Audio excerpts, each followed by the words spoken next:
Good. All right, hello everybody, and welcome to a discussion of The Summer Tree, book one of the Fionavar Tapestry by Guy Gavriel Gay. Look at that. Ooh, I love it. You got a graphic Th- there. This Yes. is the Wow. GGGKR, the The great great. Guy Gavriel K read I love it. with This is with Philip, awesome. Evan, and special guests. You This is might know that we're awesome. reading through all these books, so I needed a slide for this. I love it, Evan. I love it. You're absolutely you're the tech guy. You're the slide guy for sure. So that is so perfect. Wow. I'm so excited, and we are indeed doing. Evan and I are doing a great GGK read. We're going through every single book published by Guy Gavriel Gay. I have them all on my shelf behind me, and I can't wait. Based on what we've done so far. Previously, Evan and I did talk about Tigana. We did it out of publication order because it was a reread for me and it was something I think that Evan wanted to read. But we decided to just do all the books based on our positive experience of Tigana.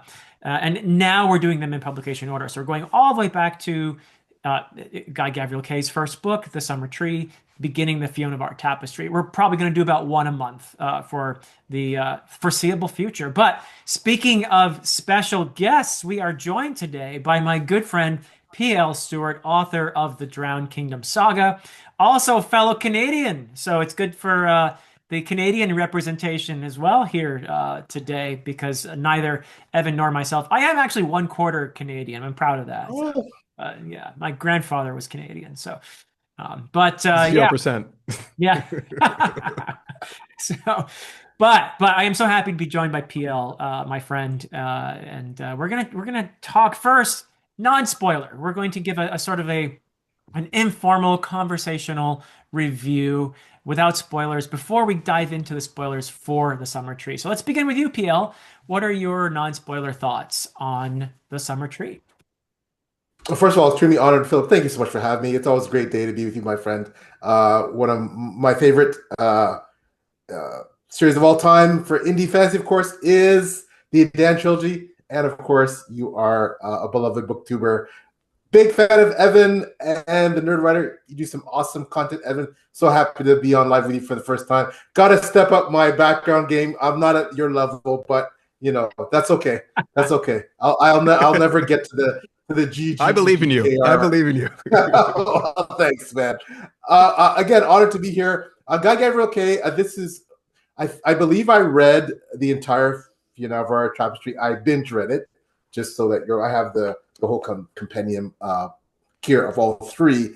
I think it was my third, fourth, and fifth Guy Gavriel Gay book. His prose for me and for I think a lot of us would agree is just stellar.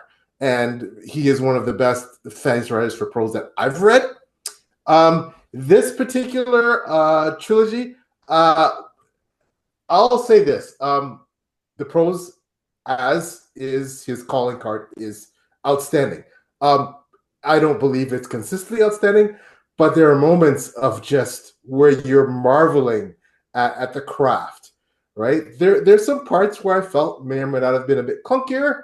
However, I will say that because this is essentially, at least in the beginning, almost akin to like a Portal fantasy, the way something like it's just simplified, something like the Chronicles of Narnia by C.S. Lewis.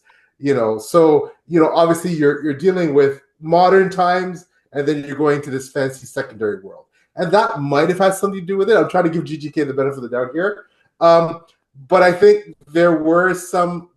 This isn't a perfect book. The first book in the trilogy, I believe it gets better. But overall, I think there's some absolute brilliance in this book that I think.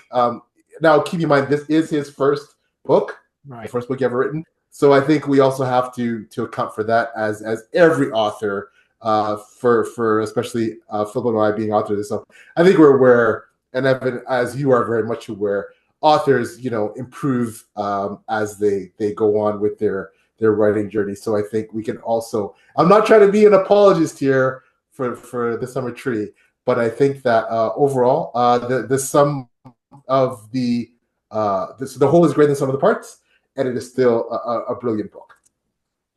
Excellent. Thank you so much, PL. And how about you, Evan? What are your non-spoiler thoughts on this one? Non-spoiler. Okay. Yeah. Um, so I think two things. One, I think it's a little bit unfair to make a judgment based on just this book because it is the first of a trilogy. Right. He's clearly spending a lot of time here setting this up and setting up what comes in books 2 and 3. And so making a premature judgment is something that I think is possible here. But that said, um, I'm a little bit disappointed to say that this book didn't quite work for me. And we can get into the reasons why. Philip and I, having read Tigana, and both of us, I think, and I'm sure if you've read it too, PL, we loved it, Yeah. and Fantastic. we a lot of the things we love about it are present in the Summer Tree. But it is really fascinating, and this is one of the reasons why I love that we're doing this and in this way it is interesting to see the way he takes the tools that he's just starting to develop in the Summer Tree and applies them in a much more mature fashion in Tigana. And that's still very early in his career. There's a lot to come, and so I'm excited to see where he goes from there. But speaking about this book specifically, it's hard to say what I didn't like about it without spoilers. But as PL said, it's a portal fantasy, and I guess I could say that the book sort of hinges on your ability to connect with the 5 characters that travel from our world into the magical world of Fionavar. And to the extent that I did not really connect with those characters, um, the book kind of doesn't work. And I really don't think this is too much of a both of our, both of the flaws we spoke about, PL. Uh, I think this is somewhat of a widely accepted, position on his first book, that there are glories to come later in his career, and that this is it's a little bit of a rocky start, but we all have rocky starts. Like you said, if I watch some of my early videos, you know, it's not pretty. And so that's where I'm at, and I'd love to go into specific reasons once we start talking spoilers. So that's where I'm at. Okay, brilliant. So I'll give my assessment. I'm not going to disagree with anything either of you said. I think that you both said it very well, so I won't rehash it. But I will say that PL knows this very well because he's read my creative writing, the Adan trilogy. I share a lot of the same influences that I can see much more overtly in this book than I could see in Tigana. Yes. Which I actually it's not a criticism from me because I love that. I knew you would. Yeah. So I mean, you can take it as critical or not, but for me, I actually enjoyed where I felt Tolkien vibes in this book. There were real Tolkien vibes. I could also feel the nods to Arthurian legend and to older, stories like the Mabinogion, and also there's a bit of Norse in there with the idea of a sacrifice on a tree and all of that.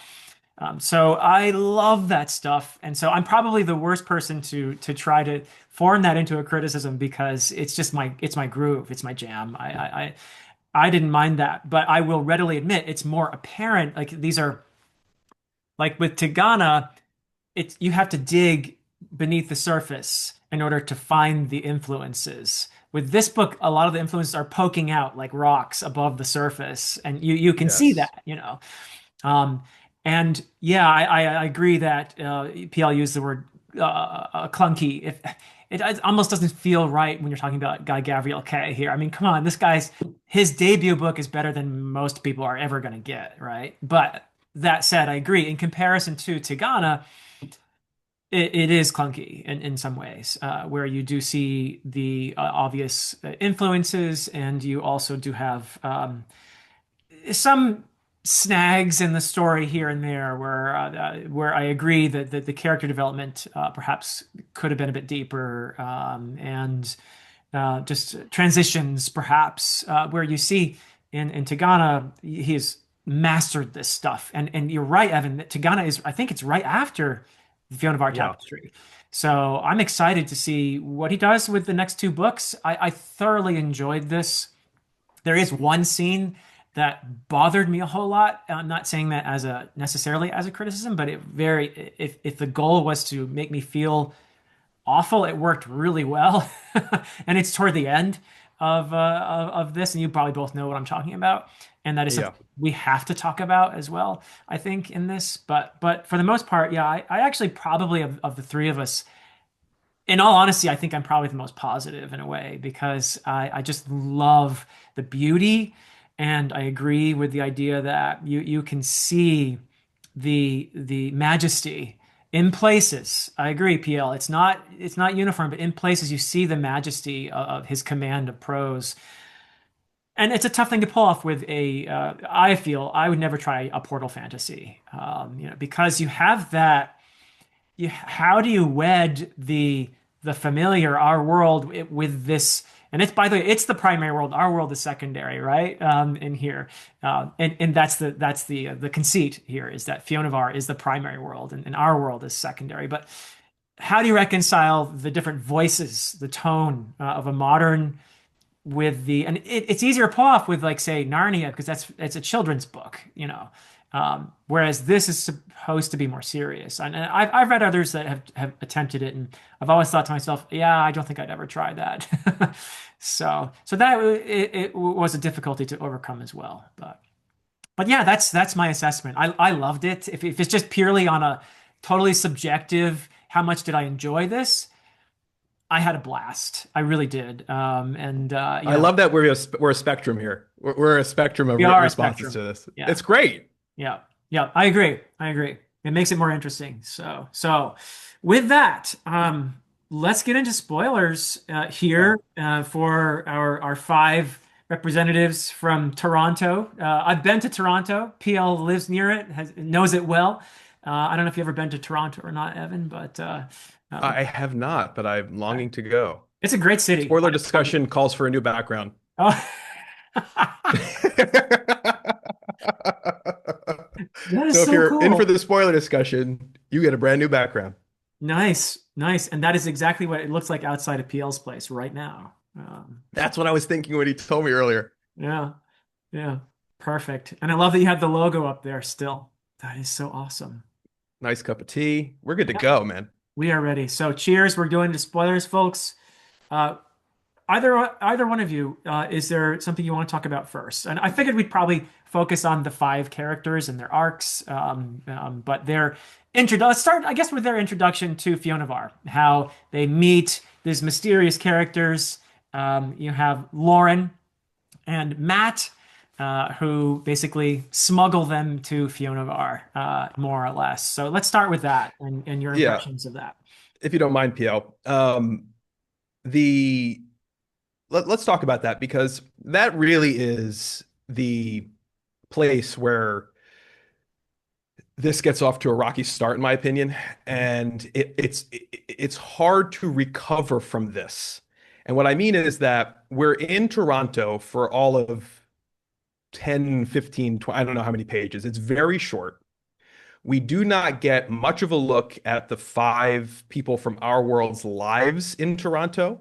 We don't know what's important to them. We have no page time to attach ourselves to them. We get an inkling of a hint that something happened to Paul Schaefer that he's working through, that he might be depressed, but they are almost immediately introduced to Lauren Silvercloak, who is the Merlin Gandalf analog of the story, and the dwarf Matt Soren, who is his source. Now, I'm so glad we read Tagana because this Tagana does something with the source mage connection that is more interesting that I think than the entire Summer Tree. But it's interesting to see where that idea started for Kay. Um, they're presented with the world that they're presented with the situation that they're going to be taken over for this king's, some kind of fate that the king is going to have, and they're going to be guests there. And in short order, they are there. The conversation about going is Except like Dave, very, right? Poor Dave. Yeah. yeah, well, let's get to that because the conversation is very thin. You're going to another dimension. I mean, they kind of just accept this right away. And then like they're like, okay, there's a little conversation. Then they get there and you'd expect some gawking, maybe a little bit of whoa, like this is maybe the weirdest, craziest thing that's ever happened to anyone in human history. No, you don't get that. It is just sort of, a nod to that, a run-of-the-mill experience for them. And that was hard for me to overcome. How did you guys feel about that? Before getting I'll into let you go all the first, characters. PL, and then I'll give my take on it. So, Evan, I couldn't agree more that if I had to say what my main issue with the entire book is, you just articulated it far better than I ever could. It's almost, I think you almost had to defy suspend belief, and fantasy is all about suspending belief. So Sure. I don't want to, but for me, again, Evan, you hit the nail on the head that you're asking us to believe that these five educated, young people, suddenly this professor, who they believe is a professor, basically tells them that nope, I'm not really a professor. Oh, and by the way, I'm taking you to this this other world, and they're like kind of like, yeah, I'm all for that, and they just believe it, take it at face value, and they're off. And that for me was the, if I had one criticism, if I had to hold it down to one point, was book, that is it. And of course, this is the beginning. This is the beginning of your journey. And so that can, as Evan so aptly said, set you off on the wrong foot. And Philip raised an interesting point about the fact that you take something like the Chronicles of Narnia. I'm not want to pick on C.S. Lewis, but Philip pointed out the fact that okay, well, it's more of a children, a more of a YA thing, so it's a lot easier with that kind of balance between that more flowery and archaic language you're looking for in a secondary world, and then something more modern. But again, remember that it's a lot easier writing in the 50s and 60s in the Tolkien C.S. Lewis era. The language in general for fantasy was a lot more closer to the classics, a lot more archaic, a lot more elevated. So even in common vernacular of London in the 1950s or 60s, it's a lot closer to what we, I think, expect of that elevated secondary fantasy ancient world stuff than if you wrote that, say, today. So I think it's very stark. It sticks out very, very glaringly that these University of Toronto students, and this was written. And this is an aside. You're gonna have to give me a tangent here. Being from Toronto, and I went to. So I'm gonna give you again, indulge me. I went to York University, which is considered U of T's poor cousin in a lot of ways, with the exception, of course, of Osgoode Law School, which is now attached to York University, which is the most prestigious law school in Canada. U of T, of course, is a very elite school. It is, I guess, what would be the equivalent in the United States as like an Ivy League school. It's the oldest university in Canada, established in the 19th century. My oldest son already betrayed me by going to Toronto Metropolitan. And when my oldest daughter said she was going to study undergrad law, I thought she'd do it at York. However, she got accepted to every university she applied to, including U of T.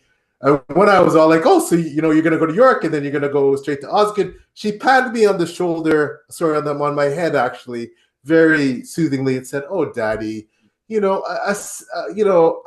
at York is like a C at U of T. Maybe for my LLB, but for undergrad law, of course I'm going to U of T. So, of course, I felt betrayed again. My heart was broken. But the point is, I spent a lot of time as a university student, even though I went to York studying U of T. U of T is ubiquitous in not just It's all university over life Toronto. in All Toronto. It's over the just city. Yeah. the campus, the main campus, basically takes up almost the entire downtown core. It's spread between basically Bloor and Dundas Center. Like it's huge, right? And it's something that's part of Toronto life. And I, of course, have been to every single building that they mention in the summer tree, and I have a vivid impression of what it would look like and what it would feel like to be a U of T university student and this happens. And so for me, it was a hard sell the way it happened, frankly. You've already Just as given me that. more of U of T than I've got in the whole book in that one answer. Like I would Yeah, have loved a little bit of that academia feel, like Yeah. yeah, yeah. It was a hard sell. It was a hard sell. But that is my main issue with the book. But once we get past that, I quickly want to. I don't want to then go the too real much. problems begin.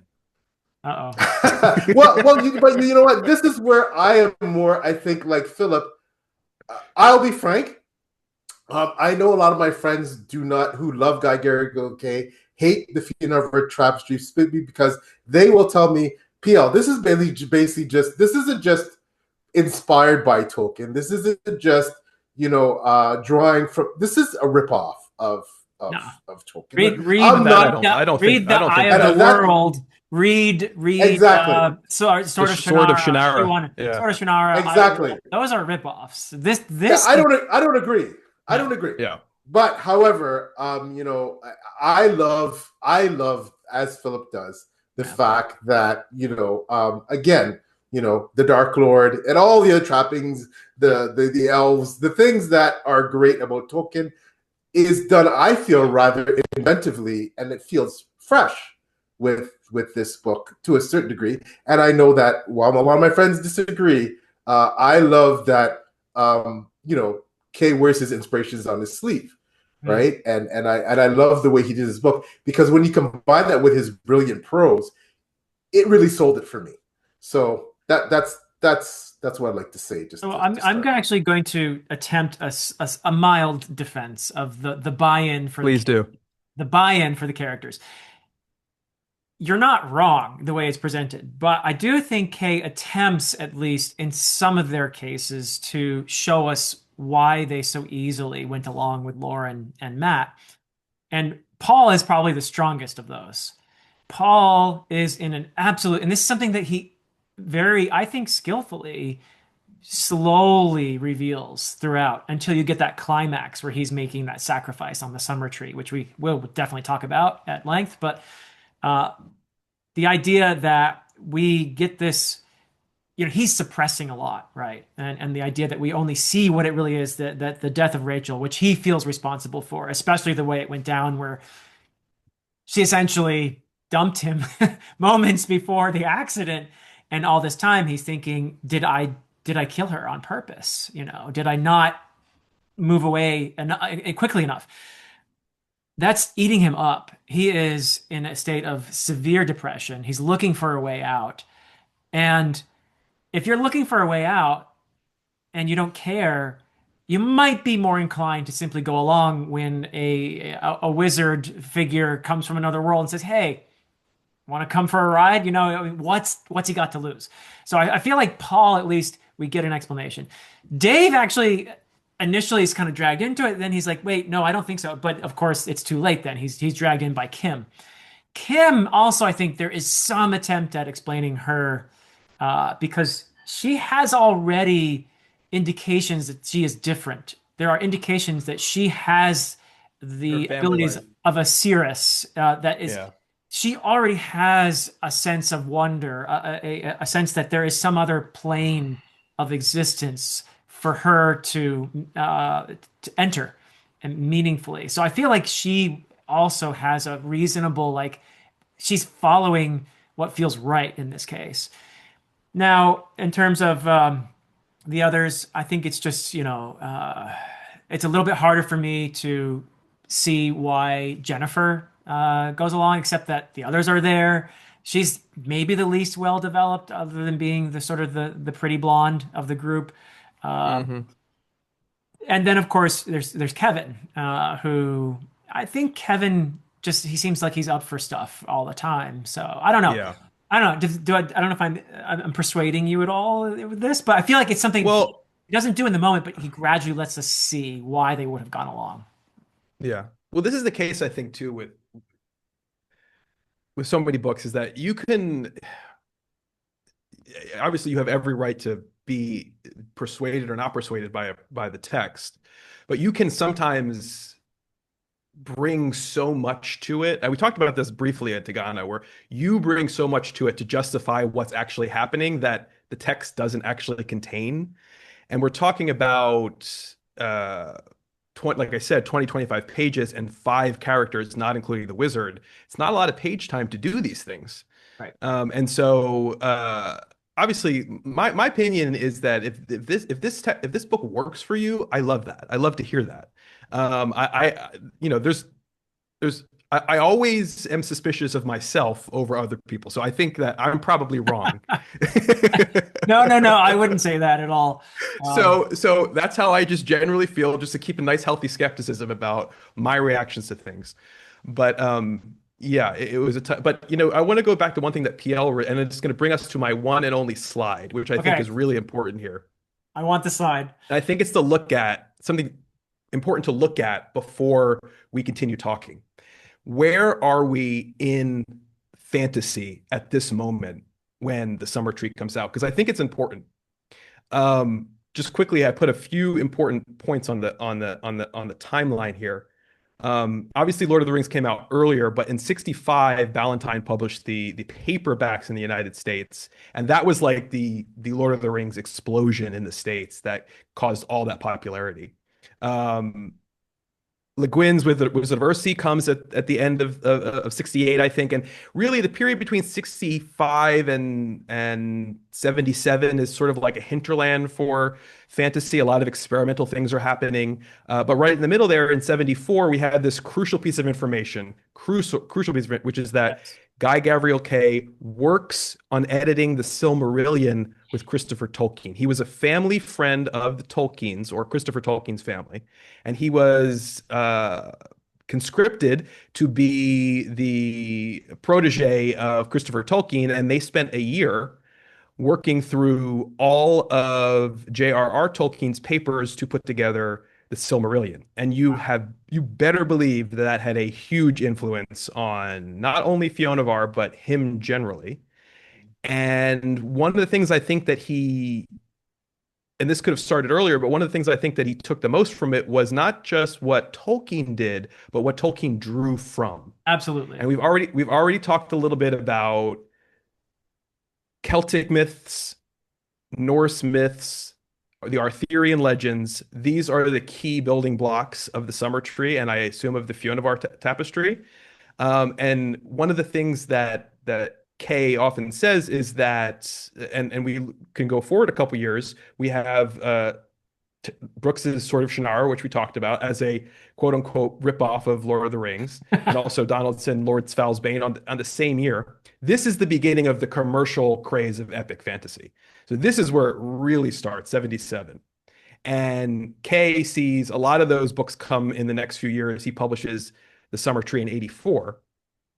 He's often said that he was disappointed that the people just followed directly from what Tolkien did and didn't go deeper and further back to the myths and legends that Tolkien drew from, because that's really where it all starts. Yes. And so I think that context is really important. And going back to what PL said, yes, this is still early fantasy.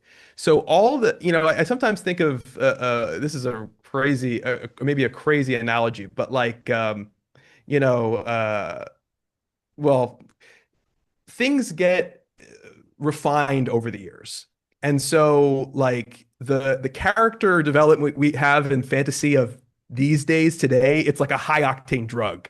Like they know how to they focus deeply on characters, and they know how to push all our buttons and get us to really feel it is a refined, pure version of the drug. Back in earlier parts of fantasy, it wasn't as refined, and the standard wasn't so high. That's really what we're looking for in fantasy of today. And so I could see how some of this stuff might rub a modern reader the wrong way.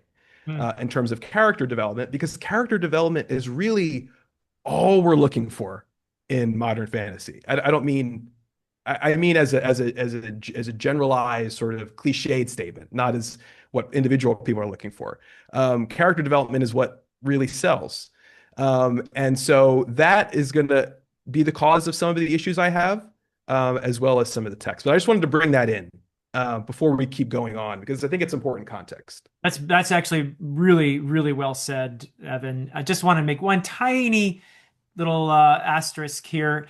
Lord Fowl's Bane, which I don't know if you've read that or not, but it is actually you're right to put it up there, but it's almost the opposite of Terry Brooks' sort of Well, Shannara. yeah, no, it's Yeah, just as the date. I mean, it's a portable yeah, fantasy, like they're very interesting, both published in '77. Where Sword of Shannara is very much, in my opinion, a ripoff. I'm told that the series actually Terry Brooks goes his own way afterwards, but I have read Sword of Shannara, and the whole time I was thinking, gosh, this is awfully close to The Lord of the Rings. Lord Fowl's Bane is highly original, though. There's a Yes. lot of, like I believe Kay is doing, taking the spirit of Tolkien and in a deeper sense and doing something different and original with it. That's what Stephen Donaldson was doing. So Yes. I think isn't it true that the character, and I haven't read it, and I really want to read Chronicles of Thomas Covenant, but is it Oh, brilliant. going to what we've spoken about? Isn't it true that Thomas Covenant, in terms of the transition to a fantasy world, is very resistant to Yes. the Yes. world that he's ported into? oh my Yes. goodness, Yes. yes. Yeah. Yes. He's extremely resistant. And I just want to add, and those are both brilliant points. And what an amazing graphic there with this chart, Evan. Good So spot. I will say that what Kay does is Evan said something really important about character development. It, other than I haven't read Gene Wolfe, I've read very much Donaldson, almost most of what he's written in terms of the Covenant stuff. Obviously, I've read a lot of Kay. I feel that for me, in terms of my personal fantasy reading, Donaldson was the first somewhat modern fantasy writer to really focus in on writing an unlikable, detestable main character. And for me, that was like, ooh, this is flipping fantasy on its head because everything I'd read previously, the hero was syrupy good. The side characters were super good. The only bad people were the Dark Lord or evil one and their minions. And what Kay does, I think, is he actually writes some fairly, when you get in deeper into the book, some very well fleshed out characters. And I, as an author, of course, am very careful about making certain judgments about why a character perhaps isn't as well honed as another one early in this trilogy, because that may be on purpose. For example, I can specifically talk about Jennifer. There's a reason why I believe, having read the entire trilogy, why she's very vague in the first book.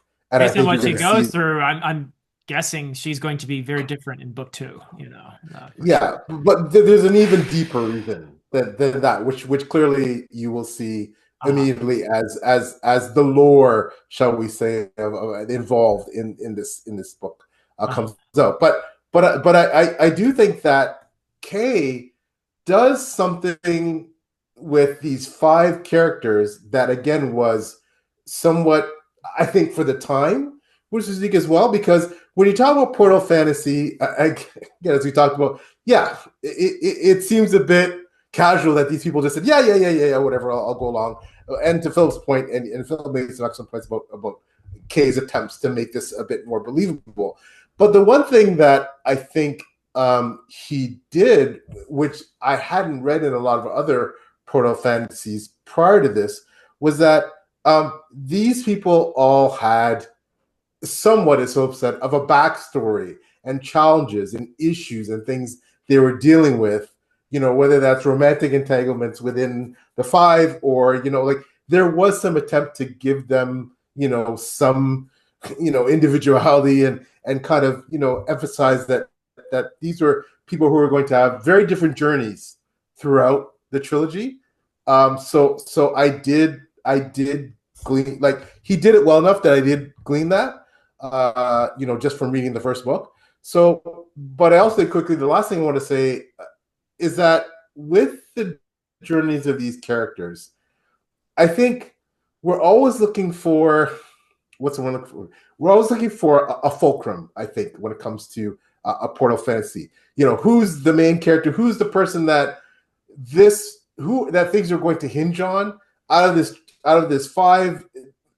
It's rare that you have a portal fantasy like this, whether you go back to Lewis Center, where all of the characters are equally important.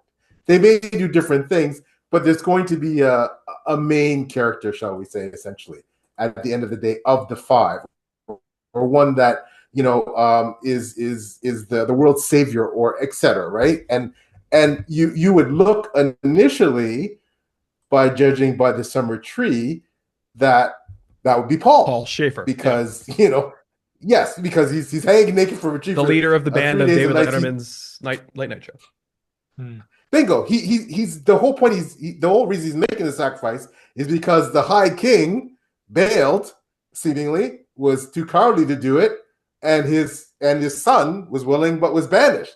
So you would think by the way things are built up that Paul is going to be the savior. But as the series goes on, and that's what I love about, I don't want to say subverting expectations, but providing unexpected results, that's not necessarily the case. Yeah. Well, there are some fairly familiar elements of this too. You do have a Dark Lord here who remains very vaguely outlined, a Sauron, if you will, or Yeah. in case you didn't realize how bad he is, he's also called Satan with a couple extra letters in there, right? I mean, he's the big baddie who does appear at the end of this and does those horrible things to Jennifer. But that I thought was very Tolkienian, just the appearance of this Rakoth Maugrim, the Unraveler. I get Sauron and also Morgoth vibes, from that guy. But other elements too, in the introduction of these characters in this world. One of the first ones we meet as well is Diarmid, the younger son, who I got Major Henry V vibes from Diarmid. And also you even have the Tegid guy who seems like a Falstaff kind of character. Yeah. Did either of you pick that up as well? I didn't pick that up, but now that you say it, it makes sense to me. Yeah, yeah. I did very much, and when you see Diarmid's arc, later on, you may, I don't want to say which other character that he reminds me of later, but I think maybe both of you. He's not a savory character in this book, but he's one of my favorite characters in the book. Yes, mine too. Yes. Diarmid. Agreed. Yes. Yeah, agreed. Certainly not a likable character, maybe, but I think, I don't know, I was interested when he was on the page. He's one, I think, because if we could put our finger on that, or at least attempt to, because I agree, he is conflicted and complex, and he has this at least this veneer of being irresponsible and a bit of a ladies' man, and and being nonchalant, but you can tell there's something harder, much more deep beneath that. That this is a bit of an act, and so you immediately wonder, what's this act all about? Why is he pretending to be less than he is?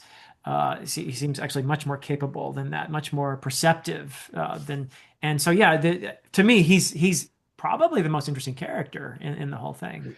Yeah, I think we don't see that though until he does something horrible. It isn't until after he seduces Shara and essentially looks like he abandons her, and she stabs him. That's when we actually get to see what he's made of.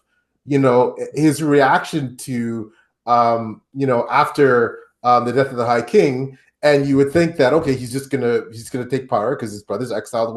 But no, like it's those things where we see that, yeah, there's a lot more beneath the surface here with this book, right?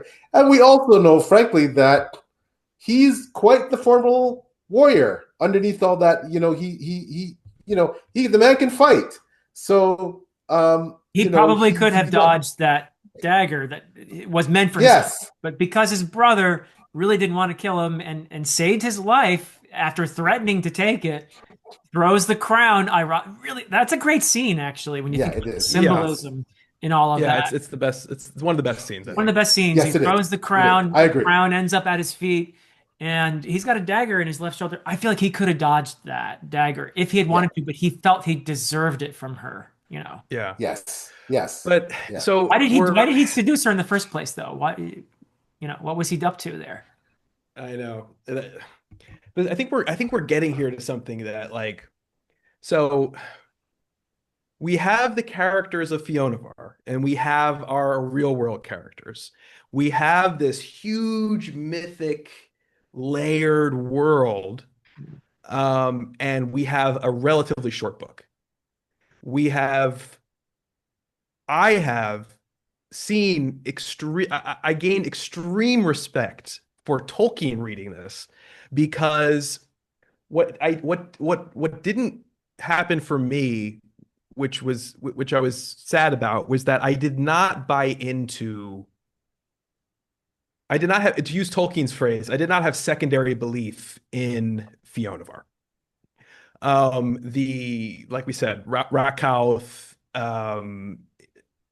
the Dark Lord, the parts of deep history that he puts in. He's always referring to the Baal Rangat, this big battle. He's dropping in little hints, and Tolkien was a master at that. To he had more space to do it, but he put in so much that just made this world of Middle Earth feel lived in, and feel real to the point of secondary belief to the utmost extreme for me as a reader. This one I didn't feel that way. And I think part of the reason is that it's not developed as deeply. And we also need to make space to develop the five other characters. The problem. Yeah. Both parts suffer because they have to compete with the other. And that's the sad thing. And maybe we could talk for a second about what is maybe the most emotional part, supposed to be the most emotional part of the book, which is the final part of Paul's time on the summer tree.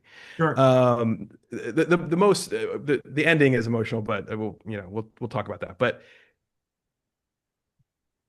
when he goes through all this stuff about Rachel and they finally reveal what happened, I really wanted to be there. I wanted to feel that. I wanted to be there, but I just felt that not enough was laid down before that for me to be fully invested. And this speaks to one of the things about Kay, which I sort of had a little bit of an issue with in Tigana, which is that, yes, we know he's a beautiful prose stylist. Like we know that.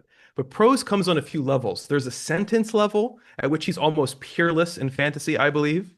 There's the paragraph level, and then you have the scene level and the character level and the larger novel level. I think sometimes he leans on the sentence and paragraph beauty of his prose to bridge a gap that he just doesn't earn. He does that a couple times in Tigana, but the book is so strong that I didn't mind it. But here we have this super beautiful flowery prose, and I don't mean flowery in a bad way. I mean like it's poetic. It's genuinely poetic prose of him describing what happened with Rachel and the car and the in 12 inches and all this. And I just felt like, yeah, this is beautifully written, but it doesn't contain the deeper emotional heft that I needed to be clicked into that moment. Hmm. And I felt that way a few times in this book, that he was turning up the volume on the beautiful prose, but he hadn't laid the groundwork. I don't know. That's just how I felt. Peel, you want to react to that? Because I definitely have thoughts on that whole. Yeah. Yeah.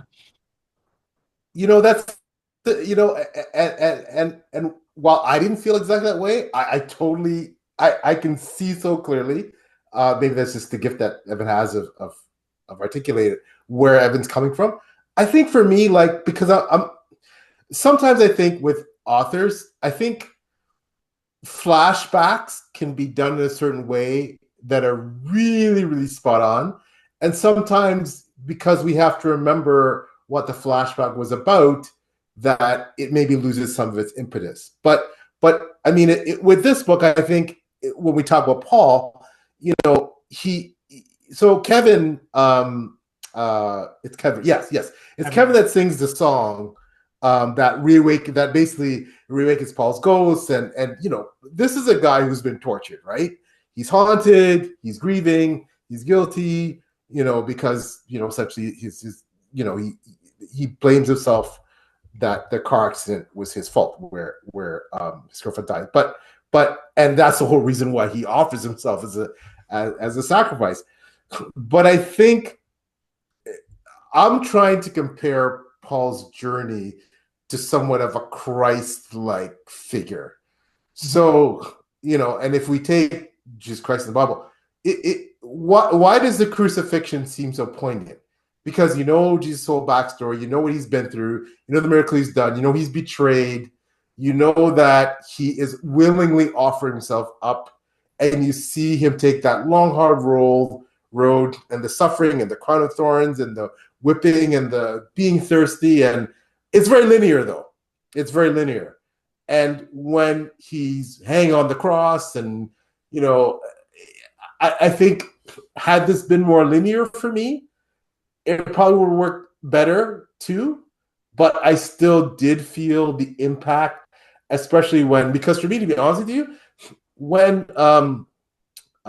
Dana, when the mother, showed him that you're not to blame, right? And he at last is able to cry for Rachel, and then of course his tears break the drought. I felt like it was triumphant for me when they named him the Lord of the Summer Tree. That was a moment where I felt that tingle. So I guess at the end of the day, I'm rambling here, but that moment felt like, this is, I got that feeling.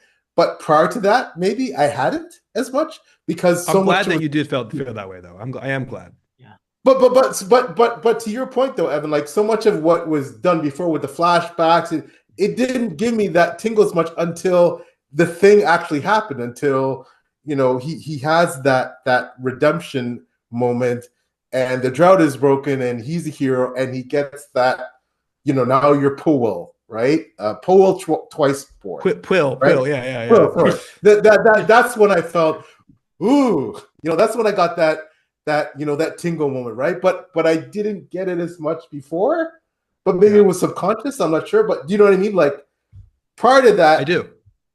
His arc wasn't that impactful. But when you gave us that moment, I was thinking back to, oh yeah, and I remember him, the flashback about being by her bedside in the hospital. You know what I mean? Like, but maybe if it had been more linear for me, I'm not saying that that's the way it had to be for me to have the impact, but for whatever reason, this book, if it had been more linear for me, I might have gotten it a lot earlier, but that's how it went. Yeah. For me, it was the moment where the portal fantasy and the ancient world of Fionavar, that wedding worked best in that scene for me. And I definitely got the tingle too, PL. It was. I want the tingle. I know, right? We want the tingles. Yeah, it was obvious to me too while reading it, but it didn't bother me where Kay is drawing from for this, and it felt so resonant to me. So there's Norse mythology in there as well. You mentioned Christ, the crucifixion. Norse mythology, Odin sacrificing himself to himself on the Yggdrasil, in the Havamal, in the Elder Edda, we have that, description. And that is a very gnomic experience. There's wisdom gained from that. But Paul becomes truly, if we're going to do the Welsh pronunciation, you got to do the double L with like you're sending air out between your tongue there. Yeah, I don't know if K means for us to do the real Welsh pronunciation of that, but I'm doing it because just for the heck of it, so to show off, I guess. But anyway, yeah, that is where you get the merging of Paul and Pwyll for me in the story, and that was where I actually felt, okay, I can see where this portal thing could probably go somewhere, where it could work, where he is becoming of this world. Also, by the way, Kim is very much in terms of the other characters as well. She is very much on her way to merging with this world, and that's a journey I could probably get into. Again, I'm very if anybody can pull off portal fantasy, an adult fantasy convincingly, my hat's off, But I think that's what was the intention here, at least, is that Paul is he's assuming his role in this world, a role that in some shape or form is his fate, is his destiny, that has been calling him from the other side, so to speak. And so that is a big part of him feeling a sense of meaning. And, he's coming from a world where he lacks that entirely, and lacks desire to live even. So this is for me anyway, it worked. It really did work. This particular moment, Well, the summer tree sacrifice. Yeah. maybe that's a good time opportunity to go into what I think is the strongest part of the book, Okay. and that is part three, the part with Dave. Yeah. Okay. Cool. Yeah. So you mentioned the Bible. I'm going to go a slightly less holy and mention uh, Robin Hobb. Oh, that's And pretty only holy for slightly us. less. That's Only pretty holy. slightly less. Yeah. Well, Yeah. the Realm of the Elderlings is my favorite fantasy series. And I kept thinking a lot. I was thinking a lot about Live Ship Traders while reading this because of her masterful ability to balance a lot of different characters. And when we're talking about um, how do you do that and make every moment feel earned and give every moment the necessary backstory to make the big moments feel give you the tingle. And that she is, the reigning champ as far as I'm concerned when it comes to that.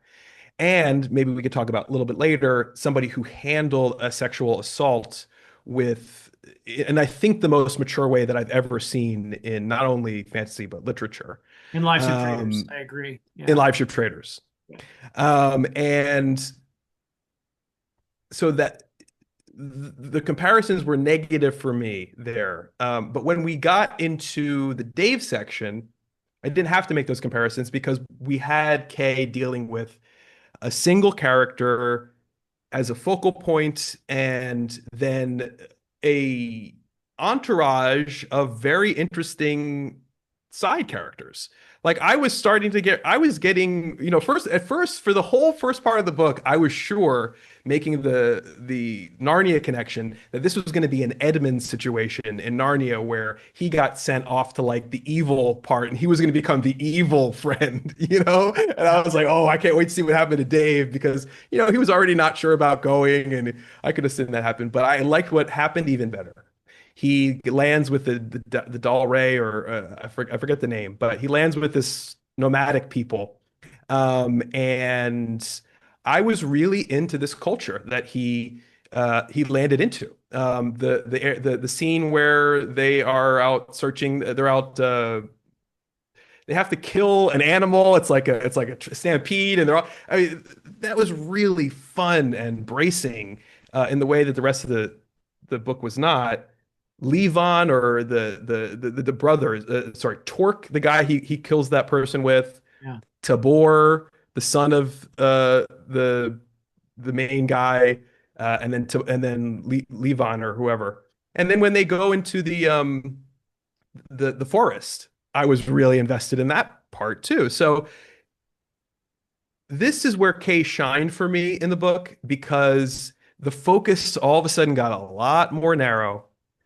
He had the chance and the space to, even though we're leaving all the rest of the main story, pausing the main story, I was fine. I was willing to stay with those guys for as long as he wanted to have me with them, because as I've already said, it is really, really, really hard to balance all that he wants to balance in this series.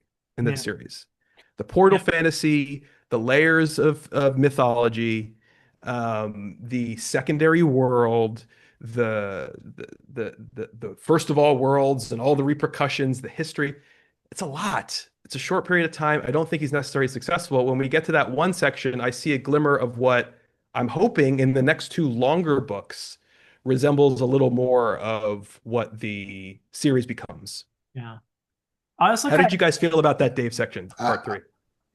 beautifully said, and I want to ask before PL answers, if you guys also got some Native American vibes from the Yes. Ray culture. The names are still very Celtic, or at least, of course, all the gods are shared everywhere. But like Cynwyn, that's very, very Welsh. And there's the Macha, very Irish. So the names still feel sort of Celtic. Geraint, the shaman, very Celtic name. Yeah. But the culture felt very much inspired with the shaman presence, and also the idea of having a spirit animal, so to speak, which we get to see that wonderful journey of the younger son Tabor becoming bonded to what is a winged unicorn. So that was kind of cool. But yeah, so Yeah. PL, your thoughts on this section with Dave? No, I absolutely agree. Any time you see a culture for me that is almost a mashup, quasi indigenous, culture with some Native American, or analogous to the Mongols, like a horse based society. Von Roycroft does this so well with his, and this is inspired, of course, by the Viscos and the Huns and the Germanic tribes, or you have you have these tribes that are essentially considered more like barbarians, and they're bonded with their horses, and they're brilliant warriors, and I love reading that type of peoples, Yeah. right? That Bit of the I Rohirrim in love that. there too, I think. The Yeah, the writers of Rohan. Rohirrim. Yeah. Yeah. Yeah. Yeah. Yeah. It's a mashup of a lot of those, but yeah, I absolutely loved it. I think the thing I think about, and you know what, that was an exceptional point by both of you, but just going back to to what Evan said brilliantly, is that it's great when you can focus in on, almost like a central figure, and build out from there with everyone who's surrounding them, and do that part of the story really, really well. And I will say, I personally think that there's a lot more parts like that. Like Evan said, he hopes that that's more what this series becomes. Uh, and I'm not trying to spoil anything. I think it for the most part it does, with some exceptions. But I'd like to think that, especially the third book, feels a lot more like that. But I think, Dave for me was another one of my favorite characters, because he had more time to, I believe, feel like, in a lot of ways, the story was very simple. He's essentially going to, and you can see his arc, or what it seems was going to be. He's going to be a warrior. He's this big guy. They're going to give him an axe, which is, the weapon best suited for him, because he's not sword trained. You're going to use his brute strength. He's going to bash. He's going to smash. He's going to, but also too, obviously there's more depth than that. But I'm just saying, like, that part, as Evan pointed out, it was simplified. That element of the plot felt very simplified, but very exciting. And was honed in on. I compare this to Malazan, and of course, Philip. I'm not sure if you read Carson. Malazan. Carson, Oh, exactly. Evan has The first part of book 4. I was going to say that. Yeah. Bingo. So House of Change is one of my favorite Malazan books. It's up in the top, and a lot of people can't. A lot of my friends don't like House of Change specifically because it does focus that first part on Karsa and his journeys. And for me, I was in love, right? I was like, wow, this is what I wanted more of from Malazan. Part of that, but Evan also mentioned that, like, Kay's trying to do a lot, and Erickson tries to do a lot, and you're just thrown in there, and you get all these references and all this, this epoch of, like, all these different cultures and races going back 1,000 years, and you're just thrown in. You're like, you expect to figure it out, right? And Eric, I'm not sure how you feel about Malazan, but I know how Philip feels about it. It's his favorite fantasy series of all time. Despite all of that, and I think for those who've read Malazan, I mean, it's brilliant. The beauty, Yes. the pathos, the balance of light and dark. but it's also can be potentially hella confusing Well, and very ambitious, and he tries to do a lot. yeah. Well, my second favorite fantasy series is Malazan, and uh, I also love the first part of House of Chains. But when I talked about having major respect for Tolkien, I also have major respect for Erikson because I think he does. I don't think you need to have a one focus character to tell a good story. And to the extent to which he was responding to critics saying he couldn't do that, and that's why he wrote the first Yeah, part of House of Chains, I'm not sure if that's apocryphal or what, but he handles the wealth of characters and conflicting storylines much more deftly yes, in yes, yes. Malazan than Kay does here. I Here. agree. Um, here. I mean, I agree. I'm fully expecting post Yeah. Tigana to be wowed. So, Yeah. this is as far as I'm concerned, this is like a training ground, and I'm interested to see where he go, like how he makes those leaps. But yeah, the only reason that I like the third part, the Dave part, as much is because I don't think he quite handled this large canvas as well as some others have, including Erickson, Tolkien, and Yeah. Robin Hobb. But we're talking about the best in the business. I Yeah. mean, so the comparisons are always going to be unflattering when you compare against those three. And And later Kay K gets as pretty well. close, and Kay gets pretty close into Ghana. He's Yeah. almost there into Ghana, basically. So that's how I totally, I totally agree with everything you're saying, Peel. Yeah. I will say too that the brotherhood that forms between Dave and Levin and Torque was a Torque, high yeah, point as well. Within yeah, that more focused narrative, I felt that that was an effective friendship that formed, and that you can see Dave's character evolving with that friendship. That's bringing out something in him. Like this is a world where you expect when characters enter a secondary world, it's going to be a growing experience. It's going to bring out the best in them, and you can see that very clearly in Dave's journey. Where he's headed. So yeah, I'm glad he's not an Edmund as well. So yeah. Um, can we just talk very briefly about this conceit of Tigana being the first of all worlds, and how the rest of, or sorry, not Tigana, Fionavar. Fionavar being the Yeah, first of our worlds, and the sure. rest of the worlds being a reflection of that. And I'm hoping we get more of that because obviously they're taken out back out of Fionavar at the end of the book, and I'm assuming back into our world. The return. I really would have loved to see like I would have loved to see the echoes between the two worlds by spending a little more time in our world.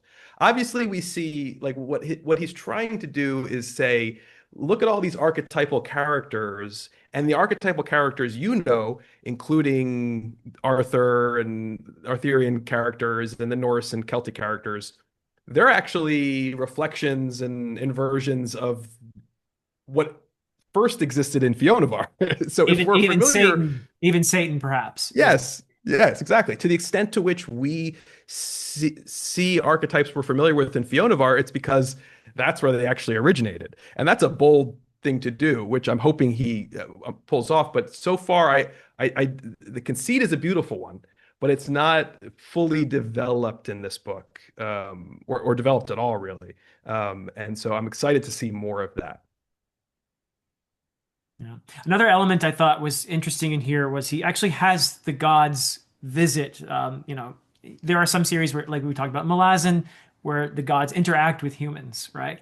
And we had that here. We had Kynwyn delivering a pretty stiff message to Dave, but also helping Dave and his companions. Ultimately, he gets the horn. I just love these kind of things where a character gets a magical object from the deep past.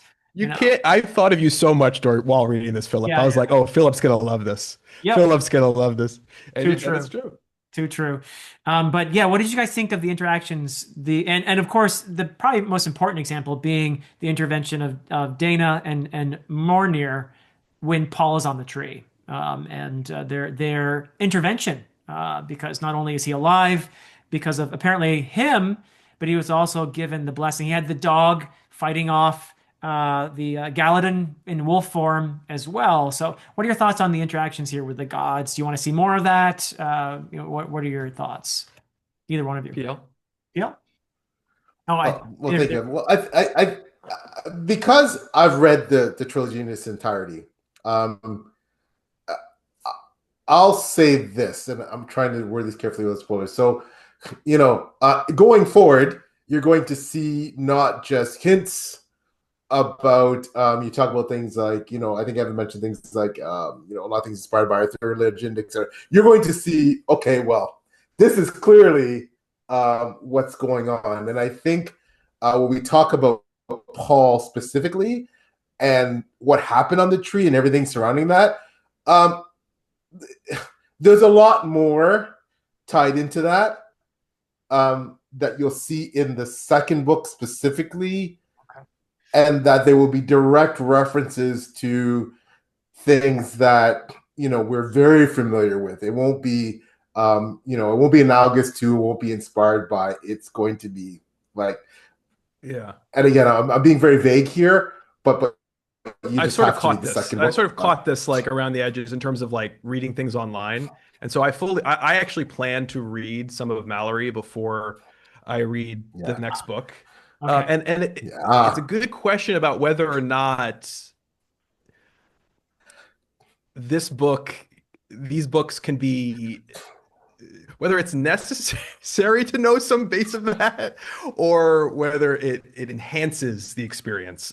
Because one of the things I loved about Tigana is that it pulls from a lot of, you know, folklore and myth and history, but it's so powerful in itself that you really don't need to know all that. But knowing it gives you an enhanced reading. Yeah. Sometimes reading this, I felt like, if I knew a little bit more Norse mythology, or if I knew a little bit more Celtic mythology, or and maybe Arthurian moving forward, that it actually would have changed the whole experience. Yeah. And Yeah, that is not necessarily a compliment, but you get what I'm saying? I would say that you essentially, you definitely, let's just put it to pause a bit. You need to have that reference. You need to know those legends for the series to hit with the same impact going forward. You It need to might know Arthurian resonate. legend. Yeah. Yeah, it will resonate differently. If you don't know them, then you actually might be scrambling a bit to feel as deeply, especially the really. I mean, there's one. Sorry, go ahead. That's a problem. I mean that's a flaw as far as I'm concerned. If you're going to be scrambling if you don't know certain things, then that's a flaw. So yeah. The idea, for example, of a king needing to sacrifice himself in order to ensure the fertility of the land, Yeah, that yeah. goes way back, it's particularly in Oh Celtic. yeah. Yeah. Yeah. Yeah. So having some mythological context for that might add some resonance to the experience. But yeah, I mean, if you depend on your readers to have read all that, then yeah, you're in trouble. That's true. Yeah. But I think there is an element of there's some writers that, I'll just say it this way, they expect you to be well read when you read their books. They expect you to know the source material that they're using. Like, I mean, and that, I don't want to say it's necessarily unfair, but for example, No. and I know it's, don't stone me here. I don't want to be kicked out of the club, but I haven't read Hob. I haven't read Hob. I plan to. I know she's brilliant. But I'm going to say, when I read Jenny Wirtz, who's my favorite author, and I think for me, of the iconic authors that wrote in that era, I think she's probably, unfortunately, the least recognized, but I think that's changing. My point is that, a lot of those writers assume that their readers are pretty literate and that they Yeah. understand the mythologies and the mythos that they build their works off of. So, and I think that was much more back then. It was much more prevalent compared to modern writers. So that doesn't really.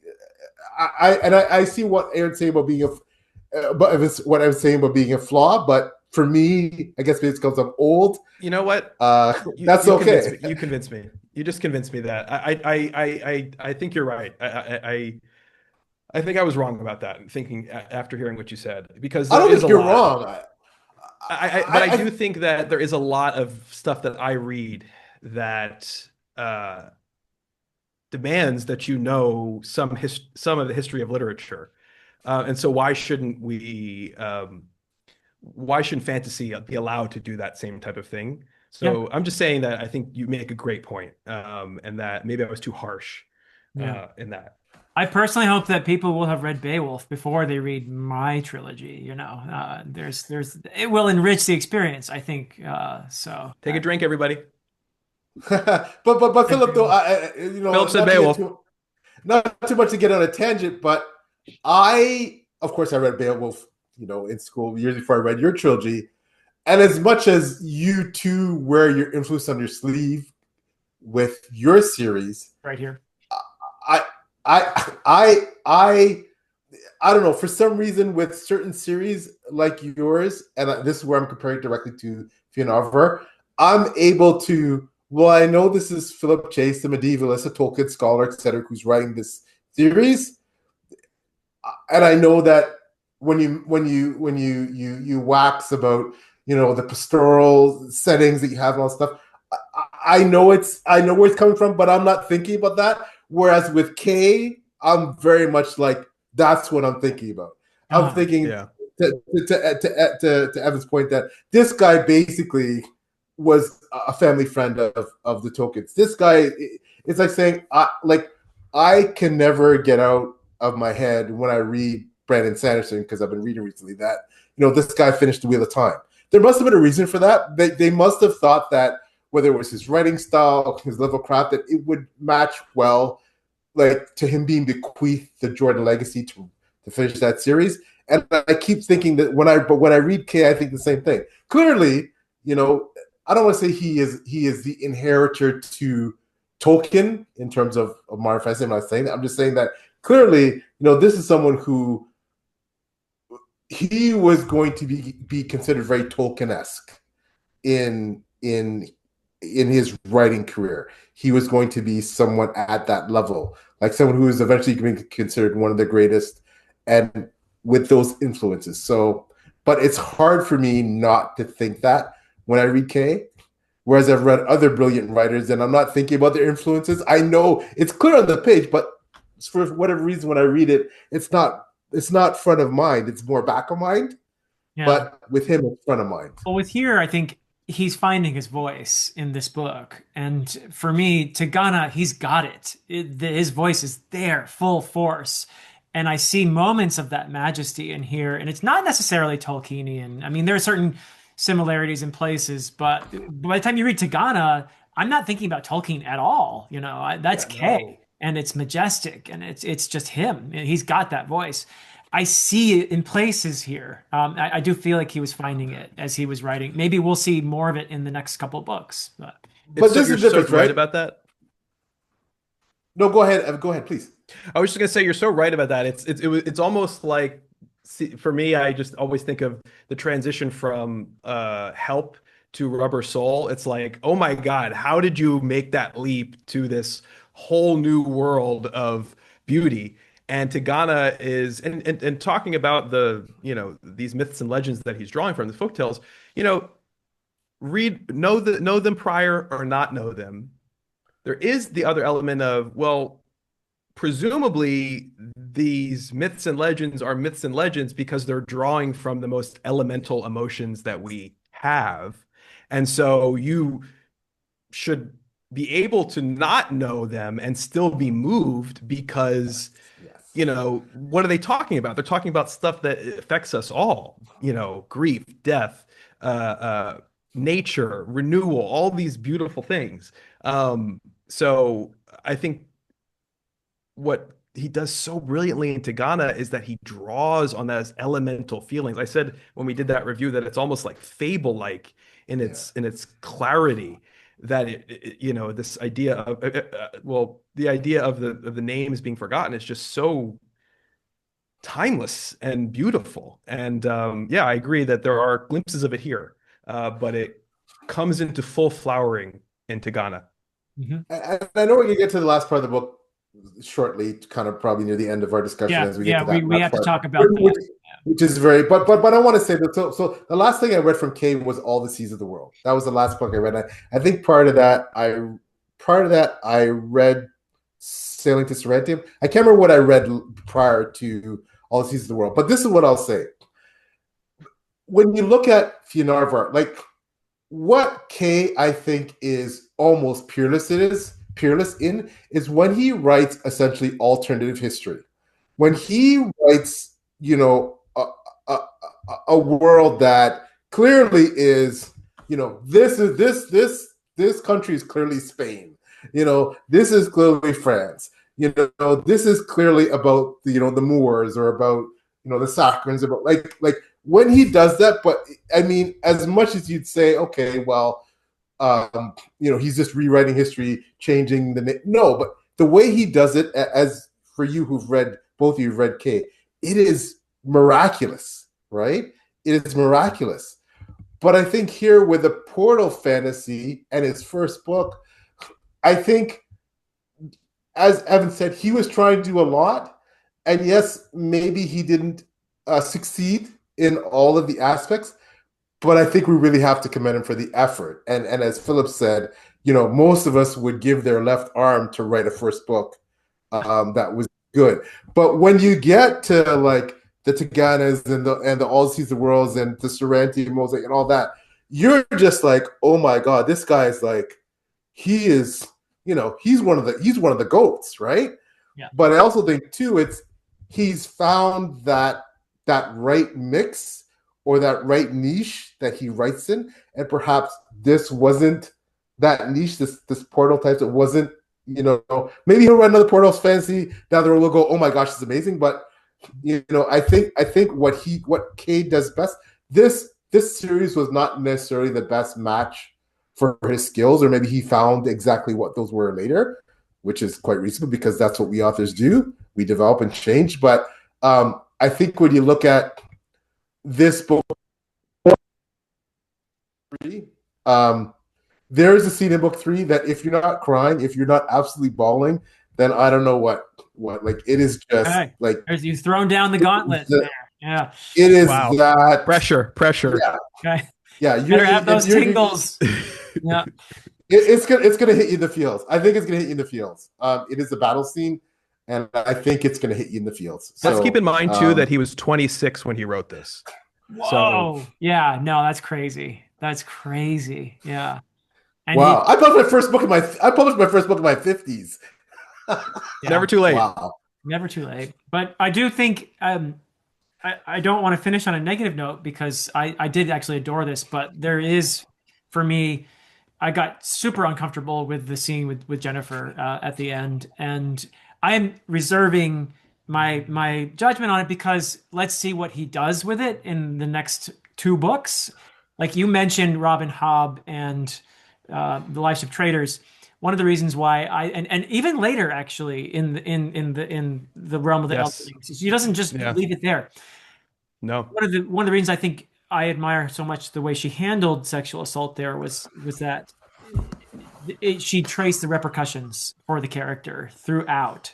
It wasn't just something that happened and was dropped and forgotten. So I do want to see what happens to Jennifer and where her character goes. But I will say that if I found the assault itself extremely disturbing and difficult to read. That was really awful. But I don't know how you guys felt about it. There was also the revelation about Matt being the king of the dwarves, and we found out about why he's not anymore. And obviously how the one jewel was turned off. I guess the switch got turned off, which allowed the freedom of the big baddie. But thoughts on that? Were you as disturbed as I was by I that? think none of us really wanted to talk about it because Yeah. it's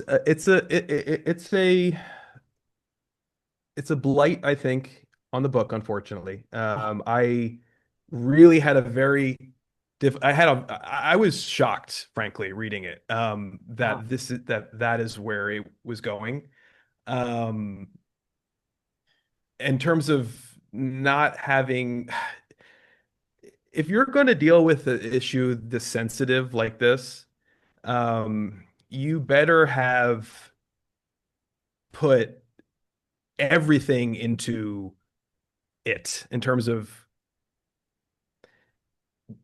understanding the impact, building it up, dealing with the repercussions, like Philip was saying.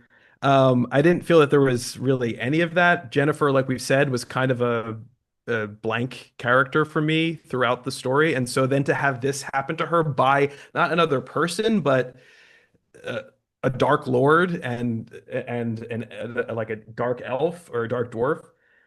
Yeah, it was extremely uncomfortable, and I would not begrudge someone who did not want to continue with the series after reading that scene. Yeah.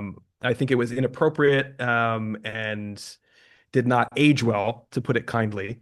Uh-huh. Um, there's not much more I can say about it. Is that it has it's taken me a little bit of time to get over it, Uh-huh. and because I have such respect for Kay, I am going to, chalk it up to, you know early writing. But yeah, I mean, it's not great. What can you say? It's not a great thing. Um, yeah. PL, any thoughts on that, or have we pretty much covered it? Yeah, you know what? I haven't said it really well. I would just add though that it's almost like uh, I would have been the scene itself. I think eventually I would have come to look at it the way I look at, and you both have read Thomas Covenant. In this series, there is a scene that I think turned a lot of people off Thomas Covenant. I Although haven't I've read Thomas Covenant, but yeah, oh, I you know haven't? about that Okay, scene. well, I know okay, about that issue. well, yeah. So in retrospect, people go back though and say, but you know what? I think I could have gotten there more had then not. I don't want to say it was overkill. It's just that the fact that Kim sees what's happening, sees her being raped and tortured, Yeah. right afterwards, and then because of that, that's basically why she pulls them all up. Yeah. I think that was when I went, oh man, like I just like it was bad enough to read it, but I thought, okay, well then, and I could see I was getting near the end of the book. Okay, well maybe we'll revisit that to some extent in the second book, but you're not going to deal with that again. But then it was almost like you're being re-traumatized when Jennifer actually sees it, right, in a vision, and then you're thinking, okay, well how horrific is it? How sorry when Kim sees it, Kim. how horrific Yeah. is that for Kim, right? Yeah. So now Kim, of course, is traumatized. So now you're traumatized for Kim. So that was hard, right? We're not But saying that I will. that I'm just saying it's not saying that we can't ever have this issue, the issue of sexual assault in fantasy. In Right. fact, I think, you know, it's something that to the extent that it is happens in the real world and it's something that we deal with, fantasy should be able to cover all that stuff. Agreed. Robin Hobb Agreed. being one Agreed. example, and Agreed. Erickson deals with it in Malazan, in the Oh yeah. ninth book, Oh yeah. in I think an extremely mature way. And these are Yes. examples of ways to do it right. And so we're certainly not saying that this is a no touch area. You can't go into this subject matter. Of course, you can go into anything you want. It's about the treatment of it. And this was an undercooked treatment, to be generous. So far, I agree. So far. Now, So I am, far. I am definitely hoping we're going to be dealing with the repercussions for Jennifer and in the next couple books. So let's see what happens. But I agree that so far it does feel that way. Yeah. So, but Yeah. but Yeah. I would agree, and it's a big event, and there are repercussions, and it does play out in the series. However, yes, okay, it okay. at the time just reading this as an isolated book, you would go, if there was nothing to come after that, you'd be like, wow. Oh yeah, no, yeah. It wouldn't. It would be awful if this were just like a sort of a refrigerator kind of thing. Yeah. A Yeah. fridging moment. That would be awful. Yeah. Yeah. So, but I'm expecting, hoping for the best, and actually really excited because overall, that aside from that very uncomfortable, difficult scene, I loved my time in Fionavar, and I am looking forward not only to reading the second book, which is what is it called? Actually, here we are, The Wandering Fire. Okay, this is what we've got coming up. But I am also looking forward to chatting with the two of you in about a month's time. So we'll have to figure out when we're going to get together and cover book two. But I want to thank you both so much for being here. Any final thoughts, though? I want to give you an opportunity for your final thoughts. Yes, just quickly, let me say that I didn't love my time in Fionavar, as you may have picked up from this conversation, but I am very open to what is coming in The Wandering Fire and the final book. I am Kay has earned my respect already, and so you know, I am so excited for this whole journey and just what you, PL, and you, Philip, have said in this have already contextualized and helped me like this book more than I did coming into it. So that's the whole reason for doing conversations like this. You show me different perspectives. I'm so glad that PL is our first special guest for the GGGKR. Yes. You can't imagine someone more special. And so, yeah, I had a great time, and yeah, this is just a joy for me. TL? Right back at you. I've learned so much from you, Evan and Philip, and I'm so honored and humbled that you invited me. Just listening to your perspectives is really increased, really helped my appreciation for the novels, all three of them, not just this one. And because I've read, I think I'm the only one that's read all three. I do hope, especially for Evan, that your love of this your love of the series as overall happens at the end. But I can definitely see and agree why you would have so many issues with this book. But I am hoping that, because just specifically look for the pathos, and some of the payoffs in the second book, and especially the third book. There are some moments there that I think are, some of the best written stuff in fantasy. Even though this is Kay at his inception, at the beginning of his career, as I think Evan mentioned earlier, you're good. Like, there's some moments there you go, oh my gosh, this is just I'm ready for the gobsmacking to be tingles, good. man. I give me Good. bring them on. Anticipating. You're anticipating. At 26 years old writing this? My goodness, I'm not jealous, right? No. All right. Well, But I'm so honored. Thank you for having me. oh, the honor is mine to have both of you to discuss this with. This was a great experience for me, and we're looking forward to this. The GGKR will be moving on. Three G's. GGGKR. GGGKR. Philip, come on. It's going to trip off the tongue eventually. We've got so much to look forward to. But thank you so much, for everybody, for being with us for this. And until next time.